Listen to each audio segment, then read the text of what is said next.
I found the messages on a Tuesday. Not because I was looking. Not because I'm some paranoid husband who checks his wife's phone while she sleeps. I found them because Laura forgot to log out of the shared iPad we use for grocery lists, and when I opened it to add milk, there they were. 3 months of Good Morning Handsome and I Can't Stop Thinking About You, and one particularly vivid description of what she wanted to do to him in the supply closet. His name was Jason Hale. 33 years old, married, junior employee in her department.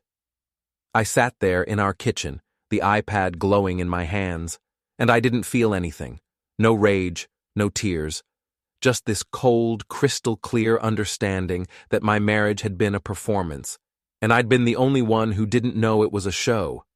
It was like being backstage at a play you thought you were starring in, only to find out you were just an extra, necessary for the scene, but ultimately replaceable. Laura was upstairs getting ready for work. I could hear her humming, actually humming. A cheerful, tuneless sort of hum, the kind you make when the world is simple and clean and unthreatening. I remember thinking how obscene it sounded, that little song, like background music in a horror movie right before the monster appears. I took screenshots, every single message, scrolled up, scrolled down, scrolled back up to make sure I wasn't misreading. I wasn't. There's a kind of clarity in betrayal, a sharpness. I saved them to my email, created a folder with a neutral name, Tax Docs 2021, and stored them there. Then I logged out, added milk to the grocery list like nothing had happened, and went to make coffee. "Morning," she said when she came down, kissing my cheek like she'd done it 1,000 times before, like muscle memory, like it meant nothing. She grabbed her travel mug, checked her lipstick in the hallway mirror, and left for work. The garage door closed behind her car, and I sat there thinking about how I'd spent 26 years building a life with someone who'd been auditioning for a better role the whole time. 26 years of anniversaries, Christmas cards, shared bank accounts, inside jokes, and quiet routines. All of it suddenly felt like the set of a TV show. Walls made of painted plywood, furniture that looks solid until you try to sit on it, smiling actors who drop the act the moment the cameras stop rolling. I'm Daniel Mercer, 52 years old, ex-paramedic, current logistics coordinator for a medical supply company, not rich, not important, just a guy who showed up, did his job, paid his bills, and thought that was enough. Turns out it wasn't. Turns out there's an invisible scoreboard somewhere, and I must have stopped earning points a long time ago. I didn't confront her that night, or the next. I spent 3 days reading through everything, taking more screenshots, documenting dates and times. I'm not a lawyer, but I used to run emergency calls. You learn to gather evidence before you make a move. You learn to assess the scene, stabilize what you can, and act only when acting makes things better instead of worse. So I didn't panic. I watched. I listened. I made lists. On Friday, I looked up Jason Hale on the company directory, found his work email, found his wife's name on his emergency contact form. Hannah Hale, 30 years old, worked as a dental hygienist. They had no kids, lived in a 2-story blue house in a suburb about 40 minutes from us. I pictured her brushing someone else's teeth all day, coming home tired, making dinner for her husband, kissing him on the cheek, having no idea that while she was asking him how his day was, mine was being rewritten by the minute. I composed an email to her. Simple, direct. No drama, no insults, just the truth in plain language. Mrs. Hale, I'm Daniel Mercer. I don't know you, but I think you should know that your husband has been having an affair with my wife for at least 3 months. I'm attaching proof. I'm sorry you have to find out this way. I just found out myself. I attached 5 screenshots. Not the worst ones, not the most explicit ones, just enough to prove the point. Sent it. Then I sent the same package to Laura's company HR department from an anonymous email account. Subject line: workplace misconduct, inappropriate relationship between supervisor and subordinate. Then I called a divorce attorney. Her name was Patricia Simmons. She had a voice like gravel and a reputation for winning. "Mr. Mercer," she said after I explained everything, "do you want to save this marriage?" "No." "Good. Then we'll file first. You have evidence?" "Screenshots, timeline, names." "Even better. Give me 48 hours. I hung up and realized I was smiling. Not a happy smile. The kind of smile you get when you finally understand the rules of a game you've been losing. A quiet smile. A private one. The smile of a man who just located the exits in a burning building. Laura came home that night with takeout, Thai food, my favorite. She was in a good mood, talking about some workshop she was planning, and I sat there eating pad Thai, nodding in all the right places, thinking about how she had no idea what was coming. "You okay?" she asked. "You're quiet." "Just tired," I said. She reached across the table and squeezed my hand. "You work too hard, Dan. You should take a break." I squeezed back. "Yeah, maybe I will." And for the first time in a long time, I meant it. The thing about betrayal is that it doesn't break you all at once. It dismantles you. A screw here, a hinge there. One day you're a functioning door, and the next you're just wood and metal, leaning against a wall, waiting for someone to decide whether you're worth fixing or better off burned. But I didn't feel broken. Not yet. Just awake. Saturday morning I woke before dawn, made coffee, and sat at the kitchen table listening to the house breathe. There's a language to silence in a home. You learn it when you've lived somewhere long enough. You know the sound of settling wood, the hum of the fridge, the faint tick of cooling pipes. You know when the silence is ordinary and when it's carrying a weight. This silence felt weighted. I wondered how many mornings she'd woken beside me, already thinking of him. How many nights she'd texted him while I was brushing my teeth. How many times she'd said, "Love you," like someone signing a receipt. Automatic, meaningless, a gesture without investment. I didn't cry. I haven't cried yet, actually. Maybe I will later. Maybe I won't. Maybe there's a version of myself in some alternate timeline who fell to his knees begging her to explain, who shouted, who threw things, who slept in his car for a week. But not this Daniel. This Daniel is calm. This Daniel is building a file. This Daniel understands that there is power in patience. Sunday afternoon, I got a reply from Hannah Hale. "Mr. Mercer, thank you for telling me. I didn't know. I'm still trying to process. Can I ask, how long have you known?" I wrote back, 5 days. I'm sorry. She sent only one more message. "I appreciate your honesty. I'll be in touch." I closed the email and sat there for a while, staring at the screen. I didn't know her, but I felt something like companionship, not friendship, too early for that.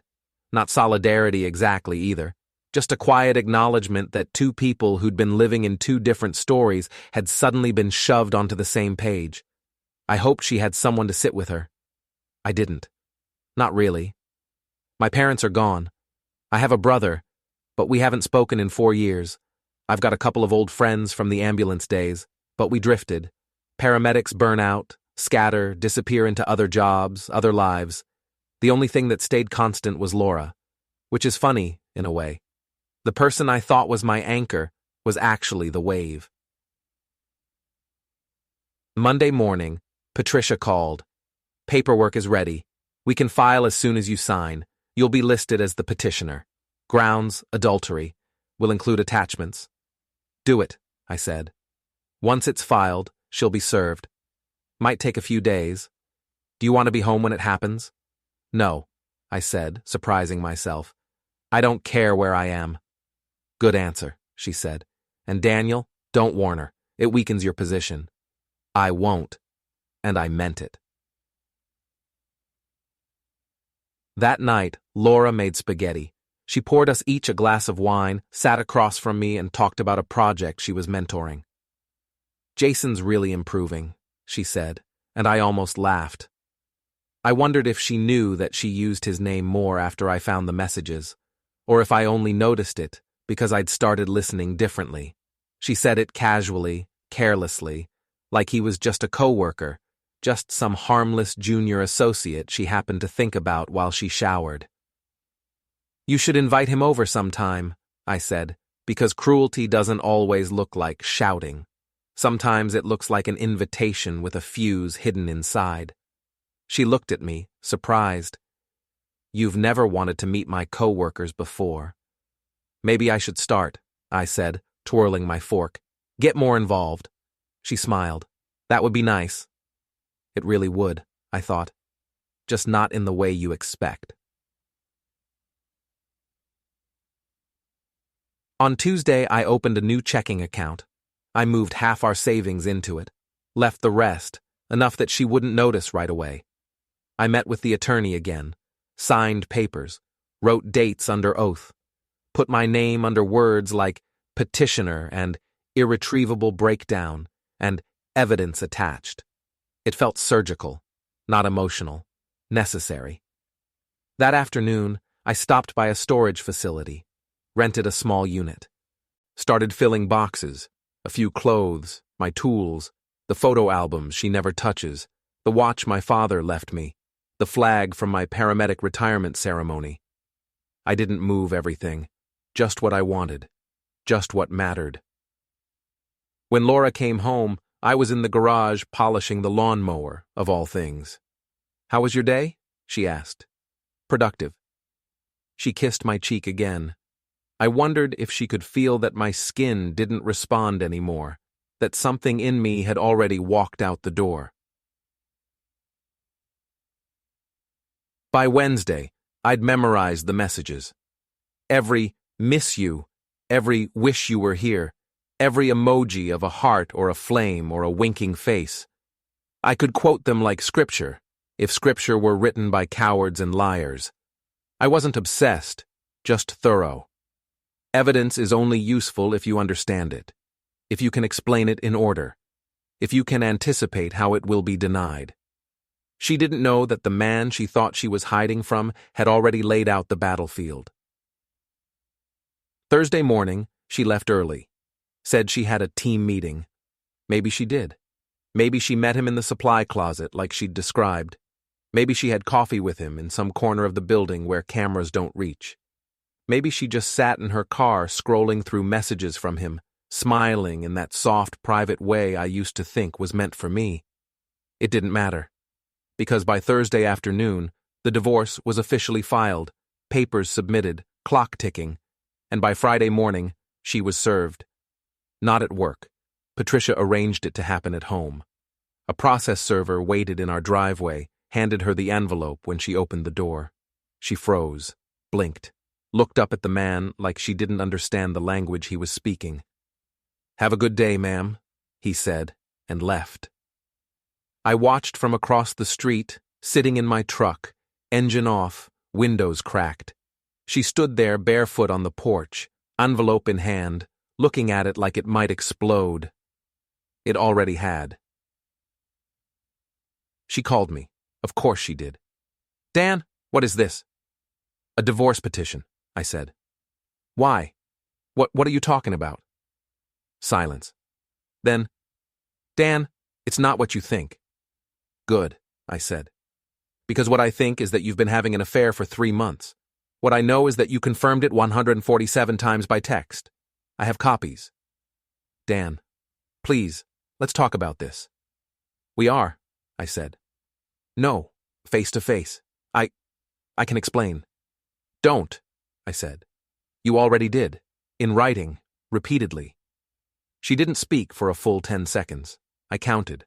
Old medic habit, counting silence like heartbeats. Then, "You went through my messages? You left them open.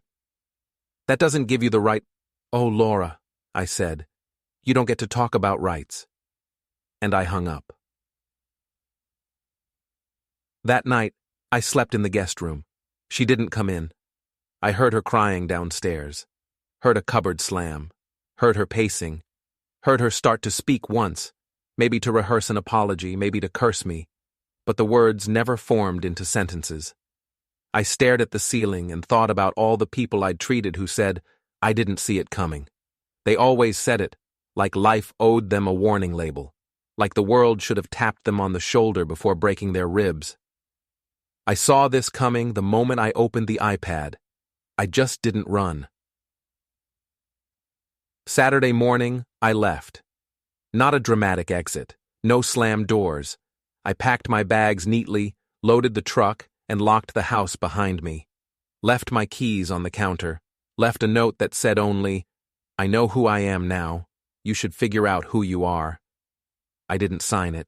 She knew. The storage unit smelled like concrete and dust.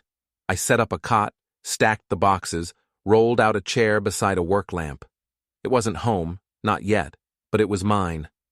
Untouched, unsullied by someone else's lies. I made a list of things to do. Change mailing address, cancel joint cards, close shared streaming accounts, keep copies of everything, stay calm. The calm part matters most. People think anger is power. It's not. Anger is a flare, bright for a moment, then smoke. Control is power. Patience is power. Knowledge is power. I have all three now. The Sunday evening, I got another email from Hannah. I confronted him. He denied it. Then he confessed. Thank you for telling me. I'm sorry you're going through this too. I stared at her message for a long time. 2 marriages, ending like a controlled demolition. 2 lives uprooted. 4 people walking into courtrooms in clothes they bought for happier occasions. I wrote back, You didn't deserve it. I'm sorry. She replied, Neither did you. Maybe that's true. Maybe not. Maybe we all deserve what we get eventually, just not always for the reasons we think. I haven't spoken to Laura since. I don't know if she's still seeing him. I don't care. Whatever future they think they're building, they're doing it on ground that already collapsed once. As for me, I'm still in motion, still sorting accounts, meeting with attorneys, preparing statements. But the strange thing is, I don't feel lost. For the first time in a very long time, I feel like a man with a direction. Maybe I'll move north. Maybe I'll buy a cabin. Maybe I'll shave the beard I've had since I was 30 and see who's underneath it. Maybe I'll sleep 8 hours without dreaming about sirens. Maybe I'll even smile someday without bitterness stuck to the edges of it. But today? Today I am a man with a folder full of truth, a lawyer with teeth, and a life that for the first time in years belongs entirely to me. And when I think of Laura now, I don't picture the woman I married. I picture the iPad screen, glowing in the dark kitchen, showing me the moment the curtain finally dropped. She thought she was writing love letters. She was signing an exit contract. And I've already walked through the door. Before we continue, hit the hype button, subscribe, and like the video to help the channel grow. Tell us which city you are from in the comments. We'd love to get to know our audience better. Monday morning, Hannah Hale called me. Is this Daniel Mercer? Yes. Her voice was shaking. I got your email. Is this real? Is this actually happening? I'm sorry, I said. But yes, it's real. She started crying. Not loud, dramatic sobbing. Just this quiet, broken sound that made my chest hurt. I'm 3 months pregnant, she whispered. We just found out last week. He told me he wanted to start a family. I closed my eyes. I'm sorry. Why did you tell me? Because someone should have told me. She was quiet for a long time, then, Thank you, I mean it. Thank you. She hung up. 20 minutes later, my phone rang again. Laura.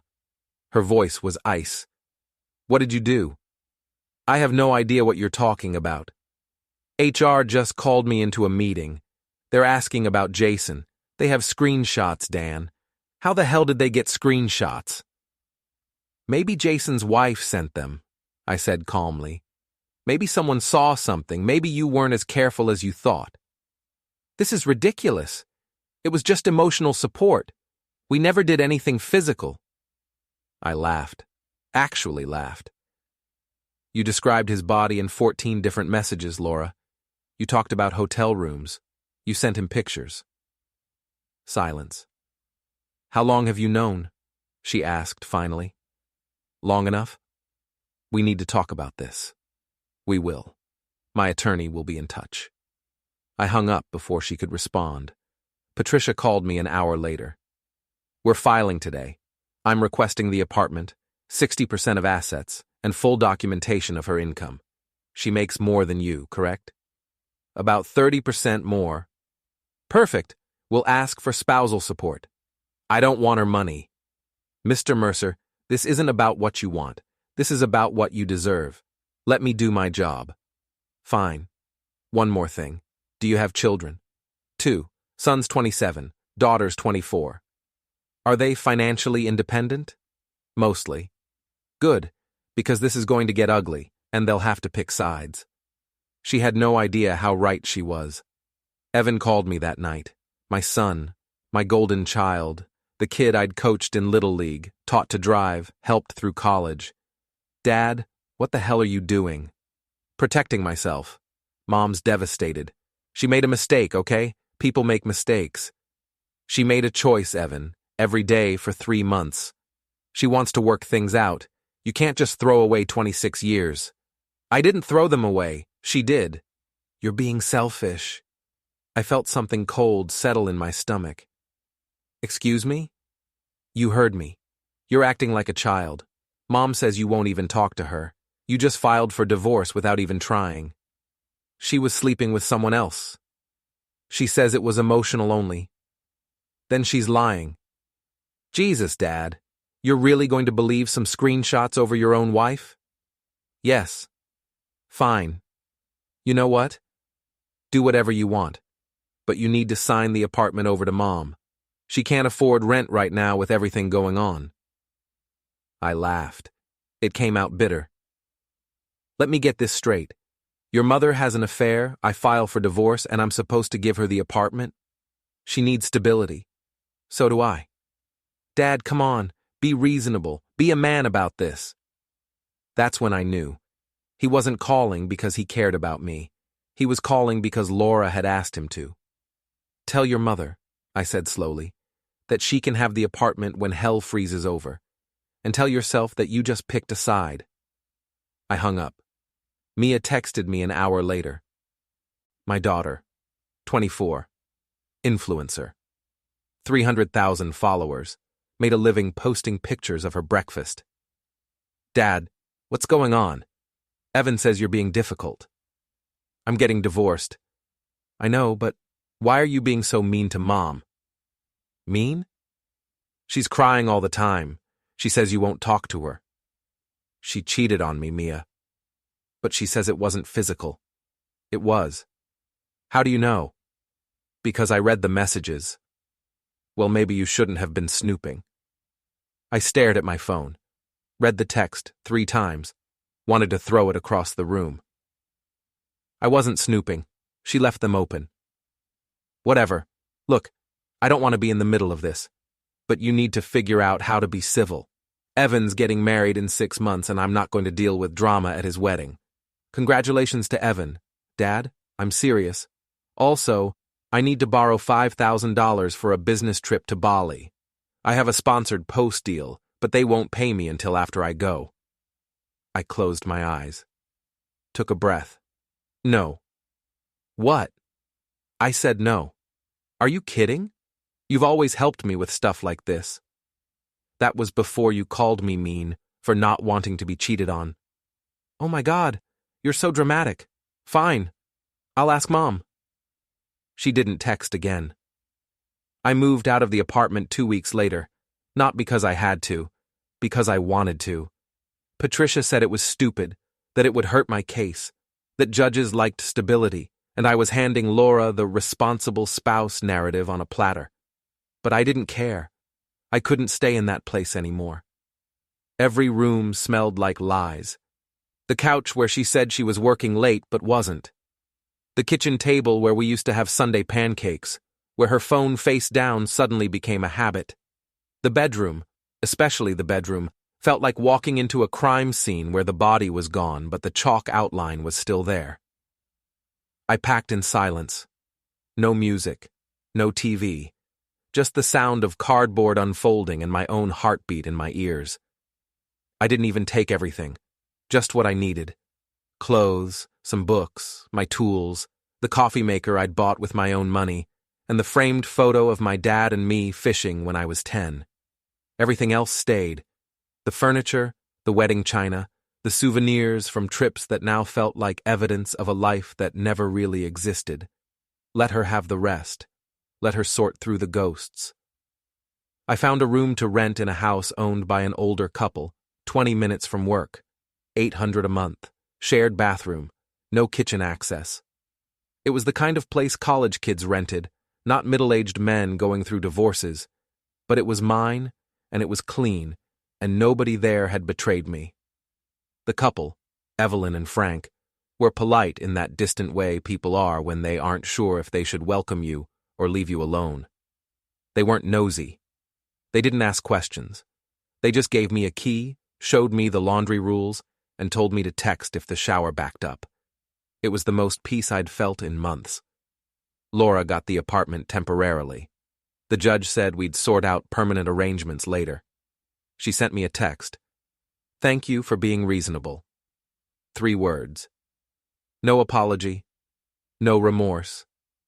Just gratitude that I didn't make her life harder than she'd already made mine. I didn't respond. I deleted the message, then emptied the deleted messages folder too. Watching it disappear felt better than it should have. Work was weird. People knew. Not because I told them, but because Laura worked in HR for a partner company and word traveled. HR always knows, and HR people always talk, even if they pretend they don't. I'd get these looks in the break room. Pity, awkwardness, curiosity they didn't have the nerve to voice. A guy from accounting asked me if I was holding up okay. I said yes. He nodded too many times, like a bobblehead with a loose spring, and walked away quickly. Jason got transferred. Different building. HR's solution to the inappropriate workplace relationship. A reshuffling of office chairs and badge access. Laura got a written warning. That was it. No firing, no suspension, no real consequences. Just a note in her file and a promise to behave. A sterile line in a digital record. Employee counseled regarding policy. That was the price of detonating a marriage. I thought about that a lot. How easy people get off. How you could blow up someone's life and get a written warning. How the world bent over backward to avoid discomfort, to keep everything professional, to avoid using words like betrayal and harm because those made people fidget. Meanwhile, I was the one who had to start over. I was the one Googling how to cook for one at 2 a.m. I was the one staring at an empty room that wasn't home and learning how quiet could feel violent. Everyone said time heals. Nobody said time also drags its feet, leaving you alone with the wreckage. I started boxing again. There was a gym near my new place, the kind with actual heavy bags and not Peloton bikes or inspirational quotes painted on exposed brick. The kind that smelled like sweat and tape and old rubber mats. I hadn't hit anything in 20 years, not since my paramedic days when I used to spar to deal with the stress. My hands remembered the rhythm. Jab, cross, hook. The body remembers things the mind forgets. My body didn't, though. My shoulders burned. My lungs felt like they'd been swapped out for sandpaper. I was sore for a week, but I went back. The owner was a guy named Raymond Cruz. 60, built like a refrigerator, retired firefighter. He had the posture of a man who'd been carrying weight, literal and otherwise, for decades. We got to talking one day after I nearly passed out on the speed bag. I'd been going too hard, pretending I still had the stamina of a 20-year-old with something to prove. You training for something? He asked, handing me a water bottle like it was a life raft. Divorce. He laughed. Big, booming sound. The kind of laugh that came from someone who didn't have to force anything anymore. Best reason I've heard. You know how to fight? Used to. Want to remember? So Ray started training me, 3 days a week, Footwork, combinations, defense, not the flashy stuff. Fundamentals. He didn't talk much, didn't ask questions, just corrected my form, showed me how to breathe again, told me when I was leaving myself open. Hands up, chin down. World's always throwing punches, so don't offer it your jaw. Some days he'd say nothing at all, just nod when I did something right, grunt when I didn't. It was the closest thing to peace I'd found. The bag didn't lie, the gloves didn't pretend. You hit something, it hit back. Predictable. Honest.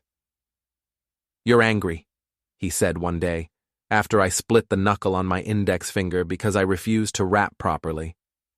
"Yeah. Good. Use it. But don't let it use you." I didn't know what he meant then. Anger was all I had. The only thing with any heat in it. The only thing that made me feel like I wasn't fading into beige wallpaper. But anger doesn't stay where you put it. It leaks. It stains.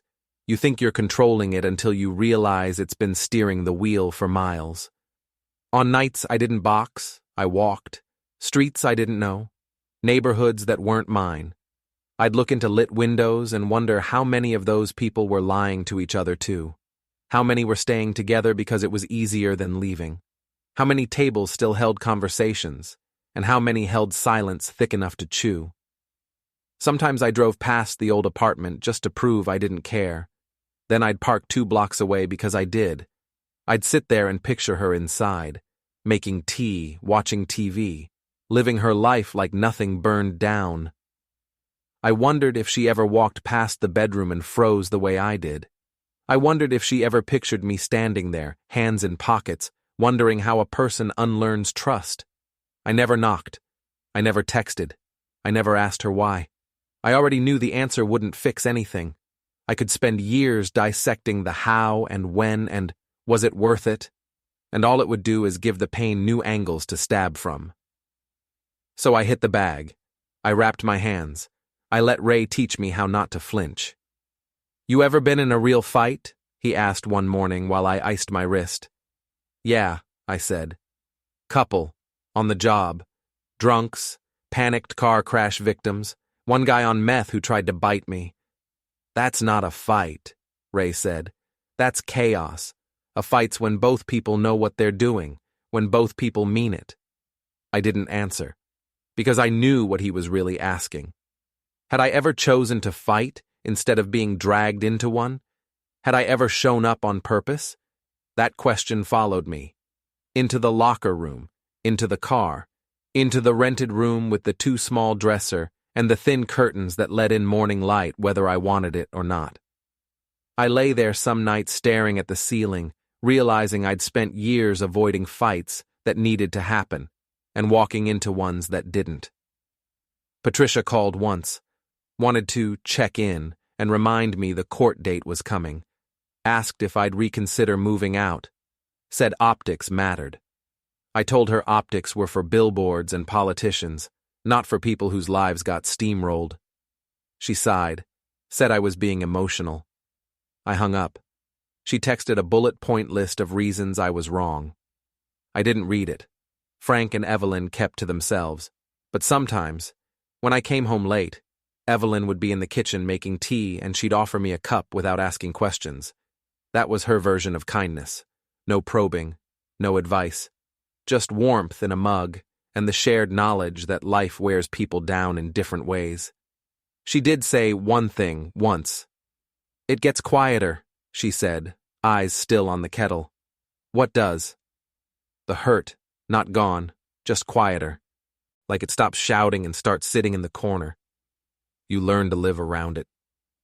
I didn't know if she was right, but I wanted her to be. Weeks passed. My punches got cleaner, my breathing steadier. I could see the muscles in my forearms again. I started sleeping without waking up in a panic. I still hurt, but the pain had edges I could name now. It wasn't fog anymore. It was weather. Sometimes a storm, sometimes a drizzle. Manageable. One night after sparring, Ray tossed me a towel and said, "You're not hitting the bag anymore. You're hitting the past." "And is that bad?" "No," he said. But eventually the past stops bleeding, and then you're just swinging at air. That landed harder than any punch, because he was right. At some point, the fight wouldn't be between me and them, Laura, Jason, the HR file, the pitying stares. It would be between me and the version of myself that wanted to stay angry because it felt safer than healing. I didn't know what to do with that truth yet, but I kept showing up, kept wrapping my hands, kept learning how to take a hit and stay standing, because maybe that's all any of this was, not revenge, not closure, just proof I was still here, still moving, still choosing to fight the right things this time. 3 months into the divorce, Laura's attorney sent a counteroffer. She wanted the apartment. She wanted 70% of our savings. She wanted alimony. She's claiming emotional distress, Patricia told me on the phone. Says your actions caused her severe anxiety and depression. My actions? Filing for divorce, refusing to reconcile, the email to HR. I didn't send that email. Can you prove that? No. Then it doesn't matter. Her attorney's painting you as vindictive and unstable. I started laughing. Couldn't help it. Mr. Mercer? Sorry, it's just funny. I'm vindictive. I'm unstable. Not the woman who screwed her employee. Juries don't care about affairs as much as you think, especially if she can prove it was emotional only. It wasn't. Then we need to prove that. I hung up and stared at my phone, thought about all those screenshots, all those messages, and then I thought about something Laura had said in one of them. Something about a hotel. A specific hotel. I pulled up my credit card statements, started going through them month by month. And there it was, August 14th, the Grand Marquis Hotel, room charged to our joint account, $260. I was working that day. I remembered because we had a shipment crisis and I didn't get home until midnight. I called the hotel. Hi, I need to request receipts for a stay on August 14th. My wife made the reservation and we need it for taxes. They put me on hold. Came back 5 minutes later. I'm emailing you the receipt now, sir. The email came through. I opened it, read the details. King Suite, 2 adults. Checked in at 2 p.m., checked out at 7 p.m. Laura got off work at 4. I forwarded it to Patricia. She called me back in 10 minutes. This is good. This is very good. How good? This proves physical contact. Hotel stays are hard to explain away as emotional support. So what happens now? Now we go on offense. The next court date was brutal. Laura showed up with her attorney, a woman named Catherine something or other, who wore pearls and smiled like a shark, the kind of smile that looked practiced in front of a mirror until it conveyed just the right mixture of condescension and false warmth. Her hair was perfect, not a strand out of place, like she'd stepped out of a legal-themed magazine ad meant to reassure the wealthy that even their scandals could be handled tastefully. She carried a leather folder, thin but ominous, as if it held exactly the number of documents required to destroy a life efficiently. Patricia was in a gray suit. No smile, all business. She didn't bring props or folders or theatrics. Her only weapon was a quiet, focused presence and the subtle impression that she had already run through every possible scenario and was fully prepared for all of them. She didn't need pearls. She didn't need the shark smile. She had facts, and she had the confidence of someone who had seen this play out 100 times and usually walked away with the win. The judge reviewed the hotel receipt, asked Laura to explain it. I was going through a difficult time, she said. Her voice was small, hurt, the victim, always the victim. She clasped her hands like she was halfway to prayer, like the burden of her own decisions weighed her down more than anything she had ever done to anyone else. Daniel was emotionally distant. I needed someone to talk to. At a hotel? The judge asked, not unkindly, but not generously either.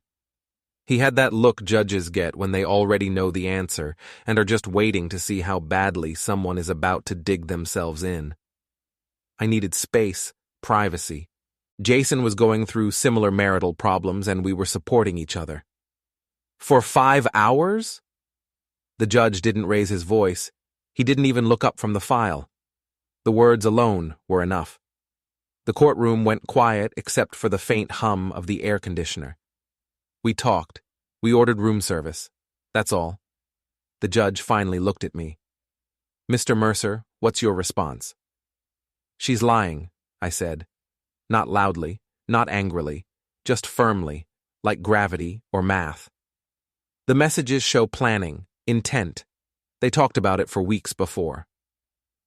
Objection, Catherine said, rising slowly, as if she'd expected the line, rehearsed the objection, and enjoyed the chance to deliver it. Those messages are being taken out of context. Context? Patricia leaned forward, not enough to look aggressive, just enough to announce that she had been waiting for that particular word. Your Honor, I have 14 messages where Mrs. Mercer explicitly describes physical acts she wanted to engage in with Mr. Hale. I can read them if you'd like. Laura's face went red. Not the rosy, embarrassed red of someone who made a harmless mistake. The deep, blotchy red of someone realizing the mask is slipping and there is nothing within reach to hold it up. She stared straight ahead, jaw clenched, as if hoping the floor might open up and swallow us all. The judge held up a hand. That won't be necessary. Mrs. Mercer, I'm denying your request for alimony. The apartment will remain in dispute pending further evidence. We'll reconvene in 6 weeks. That was it. No lecture, no sympathy. Just measured consequences from someone who had no more patience for the show. Laura's attorney whispered something to her. Probably some variation of we can still spin this or don't react. It looks weak. Laura nodded, stood up, walked out without looking at me. Not even once. Not anger, not sorrow. Just disappearance, as if she didn't see me, I stopped existing. I felt nothing. Not relief, not triumph, not even bitterness. Just a hollow echo where emotions used to go. The kind of numb you don't brag about because it doesn't make you strong, it just makes you quiet. Outside the courthouse, Patricia shook my hand. That went well. Did it? She's losing. She knows it. Expect her to get desperate. What does that mean? It means she'll try to turn your kids against you more than she already has. She'll make you the villain. She'll play victim everywhere she can. Let her. Patricia studied me, really looked at me, like she was trying to decide whether the person in front of her was the same one who had walked into her office months earlier. Shoulders tense, voice raw, grief sitting on him like a heavy coat. You're different than when we started. How so? Colder. Good. She didn't respond to that. Not with words. There was a slight tightening around her eyes, the smallest sign that she was debating whether to say something that crossed the line between attorney and human being. In the end, she said nothing. Maybe she decided silence was safer. Maybe she understood that sometimes people need the cold just to keep functioning. We stood there for a moment longer, the courthouse doors opening and closing behind us, letting out waves of other arguments, other lives falling apart in different languages, with different details, but the same shape. I watched Laura and Catherine in the distance, walking fast, heads down, already strategizing the next move. No tears, no visible rage, just calculation. It almost impressed me. Almost. The sky was overcast. Not dramatic, not storming. Just gray like everything else lately. I wondered if there would ever be a day again when the weather mattered, when I could stand outside and care whether it was sunny or raining, instead of just registering temperature like a thermostat. Patricia finally broke the silence. 6 weeks. That's enough time to gather what we need. I'll handle the legal side. You focus on the kids. The kids don't want to see me, I said. Not angrily, not accusingly, just as a fact. For now, she said. Children believe what they're told until they're old enough to notice the gaps, and they will notice. And if they don't, they will, she repeated, like a closing argument. Every lie fractures eventually, even the pretty ones. She left after that, heels tapping against the concrete in a rhythm that suggested purpose rather than escape. I watched her walk away until she disappeared into the slow churn of post-hearing traffic. I didn't go home right away. There was no point. Home wasn't home. It was just square footage waiting for judgment. I got in my car, sat there with the engine off, hands on the wheel, feeling the strange quiet of a life paused mid-sentence. I thought about Laura, about the first time she laughed in front of me, back when everything between us was possibility instead of paperwork. I wondered when exactly that version of her disappeared, or if she was always this version, just waiting for the right moment to surface. I thought about Jason Hale, the man on the other end of the messages, the hotel keycard, the excuses. I tried to imagine if he felt triumphant, guilty, indifferent. I wondered if he was sitting in some office right now, pretending to answer emails while replaying the same shameful timeline in his head. I thought about the kids, our kids, caught in a story they didn't write, forced to play roles they didn't audition for. Villain, victim, hero, confused by which label belonged to whom, because the adult in closest proximity kept changing the narration. And I thought about Patricia's word, colder. Maybe she was right. Maybe you don't go through this kind of unraveling and come out warm. Maybe warmth is a luxury people have when no one is trying to set their life on fire. But maybe cold has its uses. Cold doesn't burn. Cold doesn't beg. Cold remembers. The kind of cold that keeps you standing when everything else is trying to knock you down. The kind that waits, watches, learns. 6 weeks. Enough time for Laura to make her next move. Enough time for me to be ready. Enough time to decide what kind of man I'm going to be when all of this finally ends. Not the man she says I am. Not the man the court paperwork reduces me to, but the one I choose when I'm no longer answering questions under oath. Colder, maybe, but not frozen. Not yet. Because somewhere beneath the ice, something still lived. A small, stubborn thing that refused to die, even after betrayal, even after humiliation, even after every version of the future I once imagined had been dismantled one line item at a time. Maybe it was hope. Maybe it was anger. Maybe it didn't matter which, as long as it kept beating. I turned the key in the ignition. The engine started. Not loud, not dramatic, just enough. Evan called me the next day. I let it go to voicemail. He called again. I answered. Dad, we need to talk. About? About you trying to destroy Mom. I'm not trying to destroy her. I'm trying to get what's fair. You're trying to take everything, the apartment, the money. You're being cruel. She cheated on me, Evan. People make mistakes. People make choices. He was quiet for a moment. Then, you know what? Fine. You want to be this way? You're not invited to the wedding planning. Vanessa and I don't want this drama around us. Vanessa, his fiancée. I'd met her twice, remembered her being polite, cold.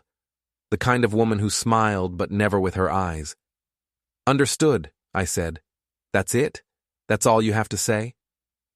What do you want me to say, Evan? You've already made up your mind about me. Because you won't even try to fix this.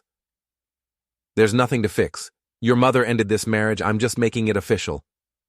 You're pathetic. He hung up. I sat there in my rented room, staring at the wall, and realized something. I wasn't angry. I wasn't hurt. I was just done. The next morning, I sent an email to Jason Hale's manager. Not anonymous this time. My name, my position, professional. I'm writing to formally document a pattern of inappropriate workplace conduct between Laura Mercer and Jason Hale that has created a hostile work environment for employees aware of the situation. Attached is a timeline of their relationship, evidence of misuse of company time and resources, and documentation of the hotel visit, charged to a company card. I didn't have proof of the company card part, but I knew Laura. She was careful about money. If she'd charged it to our joint account, She'd charged other things to the company. I sent the email, copied HR, copied the regional manager, and then I waited. The response came 3 days later, not from the company, from Laura. She called me, screaming, actually screaming. "What the hell did you do?" I documented a complaint. "They're investigating me, Dan. They're going through everything, my emails, my expenses. Do you know what this could do to my career?"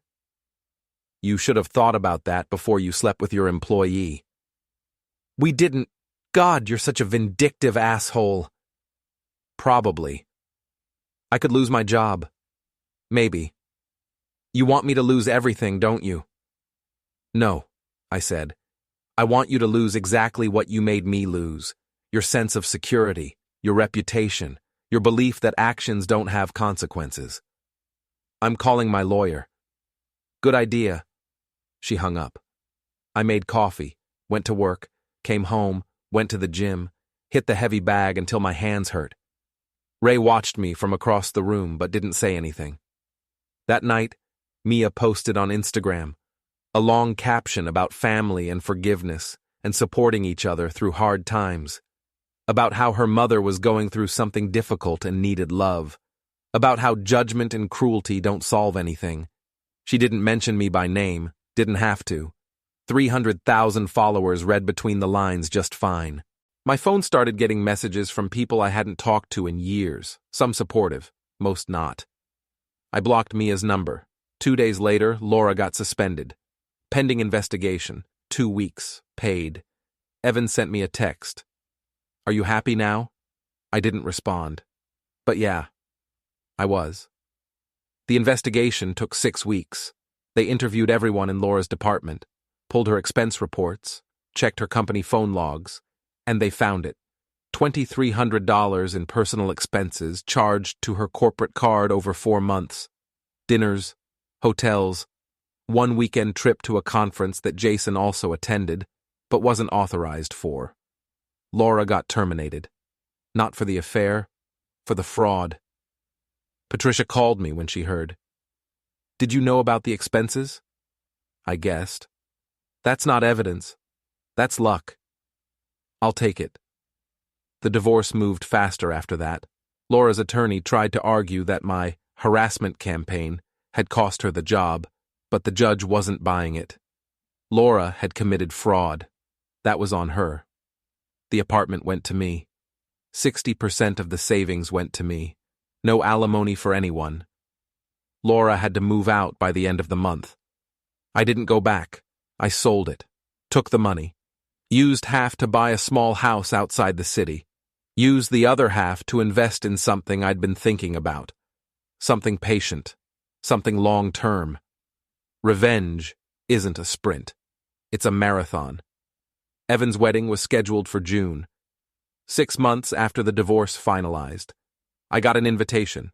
Paper. Formal. My name only. No +1. The invitation came with a note from Vanessa. Handwritten. "Daniel, we hope you can put aside your differences with Laura for one day and celebrate with us. This is about Evan's happiness. Please don't cause a scene." I read it twice, laughed, put it on my fridge with a magnet. Ray saw it one day when he stopped by to drop off some old training gear. "You going?" "Haven't decided." "What's holding you back?" "Spite, mostly." He grunted. "That's honest." "You ever been married?" I asked. "Once, long time ago, she left me for a dentist." "How'd that turn out?" "She's happy. I'm happy. Turns out some things just run their course." "This didn't run its course. It got sabotaged. So now what? You crash the wedding? Make a speech?" "I don't know yet." Ray looked at the invitation. "Kid's your son. Whatever he did, that doesn't change. He chose her. People choose sides in divorces. Doesn't mean it's permanent." "You sound like a therapist." "I sound like someone who's old and tired and knows that grudges are heavy as hell to carry." He left. I stood there looking at the invitation, thinking about Evan, about teaching him to ride a bike, about sitting in the emergency room when he broke his arm, about paying for his college, about all the small, invisible ways you love someone who doesn't love you back anymore. I RSVP'd, yes, but I didn't do it for Evan. The months between the invitation and the wedding were quiet. Laura got a new job, lower pay, different company. I heard about it through mutual friends who were trying to stay neutral and failing. Mia's influencer career took a hit. Someone leaked screenshots of her old messages where she mocked her followers, called them pathetic, made fun of people who bought her sponsored products. I don't know who leaked them. Could have been anyone. Could have been someone who knew her well enough to know where she kept her backups. Her follower count dropped to 150,000. Brands pulled deals. She posted an apology video. It didn't help. She called me crying. Dad, someone's trying to ruin my life. That's terrible. You don't even care, do you? I care that you're upset. Liar, you're probably happy about this. I'm not happy, I'm just not surprised. What's that supposed to mean? It means actions have consequences, Mia. You spent years building a brand on fake empathy. Someone showed people the truth. That's not ruin. That's exposure. She hung up on me. I went back to work, back to the gym, back to my small house with its quiet rooms and its lack of ghosts. I wasn't happy, but I wasn't drowning anymore either. Ray kept training me. 3 days a week turned into 5. I wasn't trying to become some action hero. I just liked the focus, the simplicity, the way hitting something made everything else go away for an hour. You're getting good, Ray said one day. Fast hands, good defense. Thanks. You planning on hitting someone specific? Maybe. He didn't ask who. 2 weeks before the wedding, I got an email from Vanessa. Subject line, important, please read. I opened it. Daniel, I wanted to reach out personally to discuss the apartment situation. As you know, Evan and I are starting our life together, and we need stability. Your mother very generously offered to let us stay in the apartment temporarily, but we understand you sold it. We were hoping you might reconsider signing over the deed, or at least helping us with a down payment on a new place. Evan's very stressed about money right now, and it would mean a lot to both of us. Family should support each other. I hope you agree. I read it 3 times. Then I called Patricia. Can they sue me for selling the apartment? No, it was yours. Court gave it to you. You can do whatever you want with it. What if I promised them something? Did you? No. Then they have no case. I hung up, wrote back to Vanessa. No. That was it. 1 word, sent. She responded an hour later, longer email, more emotional, talked about how I was hurting Evan, how family meant sacrifice, how I was being selfish and cruel, and if I loved my son, I'd help him. I deleted it without responding. The next day, Evan called me. Dad, what the hell? Vanessa's trying to help us and you just shut her down? She asked me for money. I said no. It's not money. It's family support. It's money. We need help. The wedding's expensive. We're trying to start a business. We can't do everything alone. So get a loan. Banks won't approve us, not with Vanessa's student debt. That's not my problem. Oh, so now I'm not your problem. Your own son? You stopped being my son when you called me pathetic for not accepting your mother's affair. Silence. You're really going to throw that in my face? He said finally. You really going to ask me for money after everything you said to me? Forget it. Forget I asked. You know what? Don't even come to the wedding. I already RSVP'd. So un-RSVP. We don't want you there. Then uninvite me officially. Send a letter. Make it formal. He hung up. No letter came. The week before the wedding, Ray asked me what I was planning. Planning? You've got that look, like you're preparing for something. I'm just going to a wedding. You're training 5 days a week. You're asking me about defensive tactics. You're wound up tighter than a tripwire. I looked at him. If someone hit you, what would you do? Depends who and why. What if it was someone you'd supported your whole life? Someone you'd sacrificed for? I'd probably hit them back. Even at their wedding? Ray smiled. Not a nice smile. Especially at their wedding. The wedding was at a vineyard, 2 hours outside the city, expensive, the kind of place that charged for parking and called it rustic. I drove alone, wore a suit, navy, simple, arrived exactly on time, not early, not late, walked into the venue like I belonged there because legally I did. The ceremony was outside, white chairs, string quartet, flowers everywhere. Laura was in the front row. She saw me. Her face went tight. I nodded, kept walking, sat in the back. Evan stood at the altar looking nervous. Vanessa walked down the aisle in white. Too much makeup, smile too big. They said their vows, kissed, everyone clapped. I stayed seated. The reception was inside. Open bar, past appetizers, 100 people I didn't know.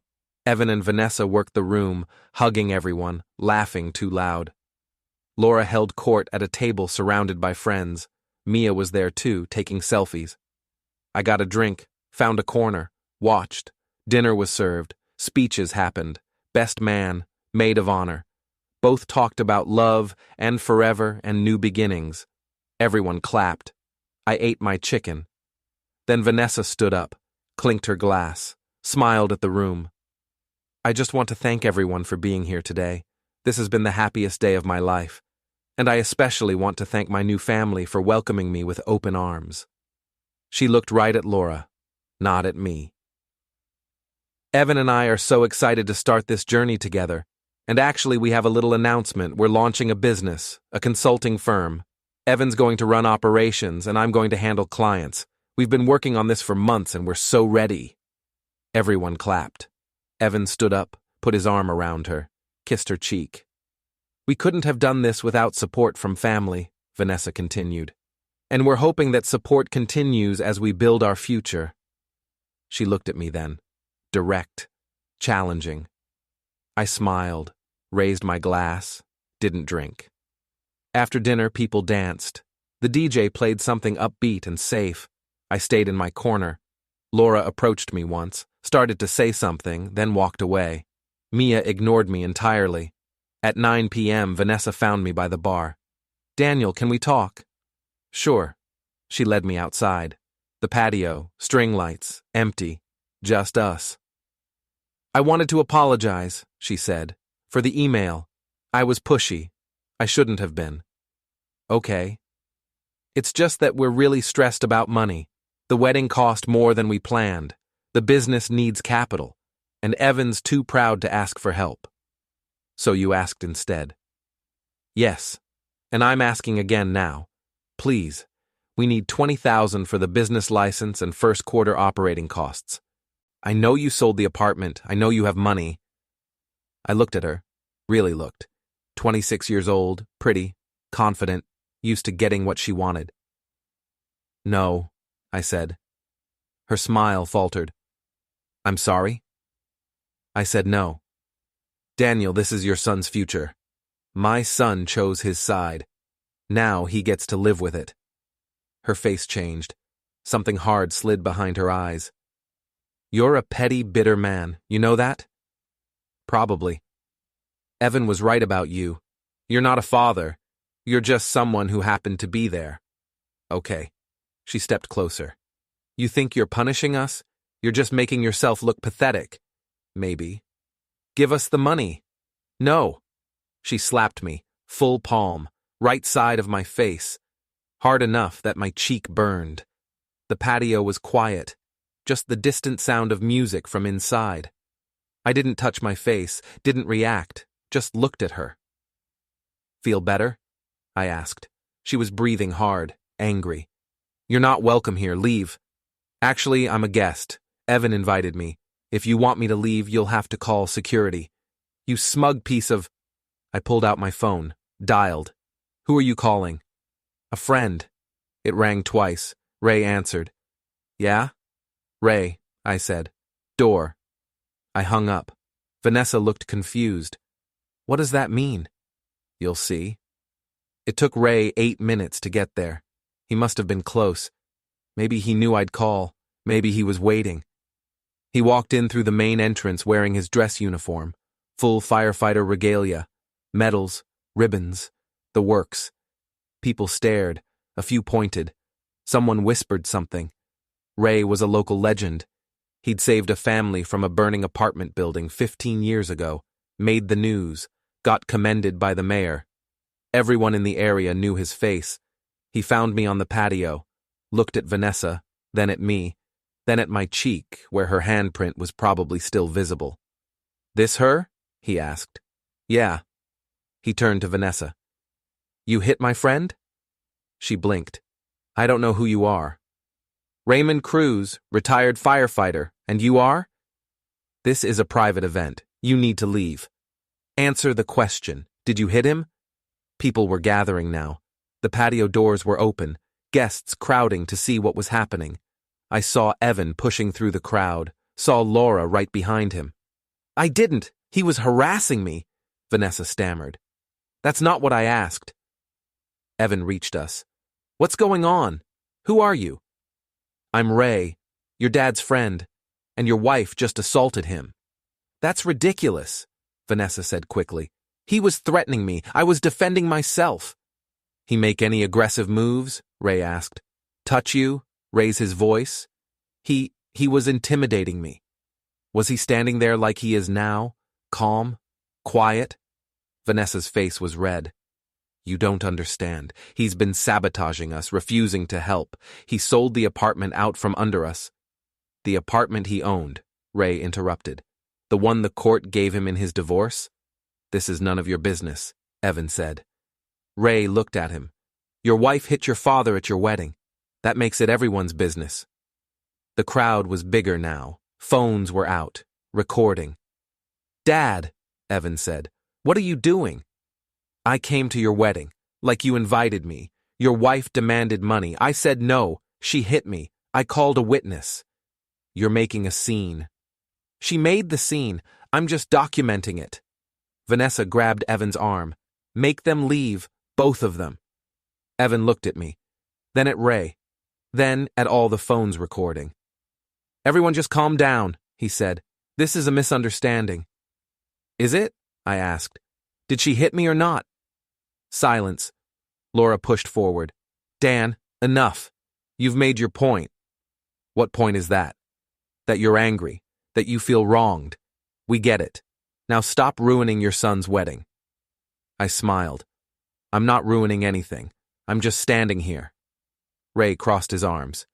"You want us to leave? Call the cops. We'll wait." Nobody moved. Then I pulled something from my inside pocket. A document, folded, legal. "Evan," I said, "do you know what this is?" He stared at it. "What?"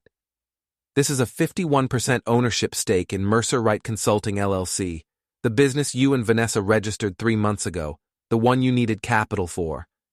His face went white. "How did you—" "You used my information as a reference on your business loan application. My credit, my reputation. You needed a co-signer with good credit because Vanessa's was destroyed and yours wasn't much better. You forged my signature." "I didn't forge anything," Evan said quickly. "You agreed. I never agreed to anything. You used my identity. That's fraud." Vanessa's mouth opened, closed. "He's lying. He's making this up." I unfolded the document, held it up. "This is a corrective filing I submitted yesterday. I paid your debt, all 40,000 of it, and in exchange, I took controlling ownership of your company." "You can't do that," Vanessa said. "I can when you commit identity theft."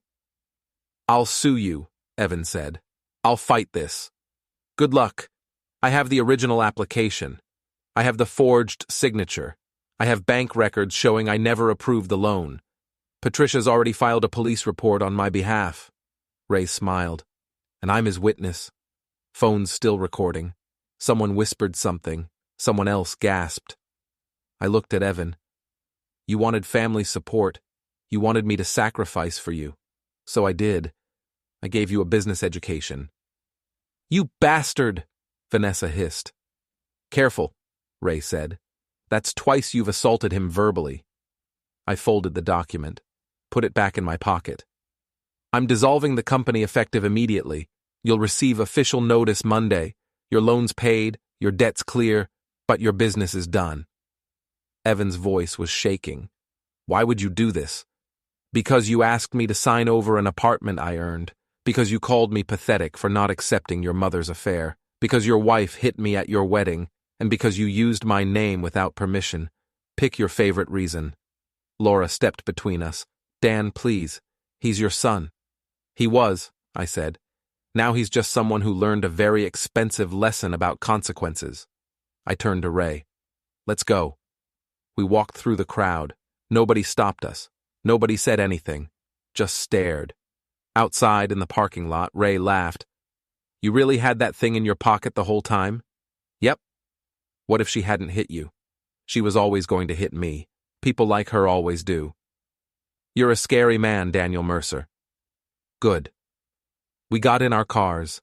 I drove home. The night was clear. The stars were out. Somewhere behind me, a wedding was falling apart. I didn't feel happy, didn't feel victorious, just felt like I'd finally balanced the scales. Ray called me when I got home. You good? Yeah. That was brutal. It needed to be. What now? Now I sleep. Maybe I'll go hiking tomorrow. Maybe I'll do nothing. Maybe I'll finally start living my life instead of living theirs. Sounds good. Ray? Yeah? Thanks for showing up. That's what friends do. I hung up, sat in my small house, poured a drink, didn't toast to anything, just drank it. My phone buzzed, messages pouring in, people who'd seen the videos, people with opinions, people with judgment. I turned it off. Tomorrow, the internet would decide if I was a villain or a hero. Lawyers would call. Evan would probably try to fight the dissolution. Vanessa would play victim. Laura would tell everyone I'd finally snapped.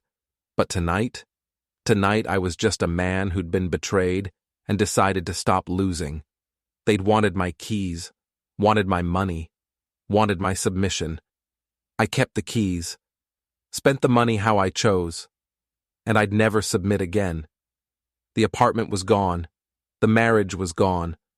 The family I'd built was scattered like ash. But I was still here, still standing, still breathing, and they were the ones scrambling. I looked at that dissolution document on my table, thought about Evan's face when I'd shown it, thought about Vanessa's slap, thought about all the small cruelties that had led to this moment. People always ask when things went wrong, when the marriage died, when the family broke, but they never ask when things went right, when I decided to stop accepting less than I deserved, when I chose myself over people who'd already chosen against me. This wasn't about revenge anymore. It was about refusing to be a doormat in my own life. They'd called me pathetic, bitter, vindictive, cruel. Maybe they were right, but at least I was free. I finished my drink, went to bed, slept better than I had in 2 years. And somewhere out there, a wedding reception was probably still happening. People dancing, music playing, a bride and groom trying to salvage what I'd just destroyed. But that wasn't my problem anymore. I'd given them exactly what they'd earned. Nothing more. Nothing less.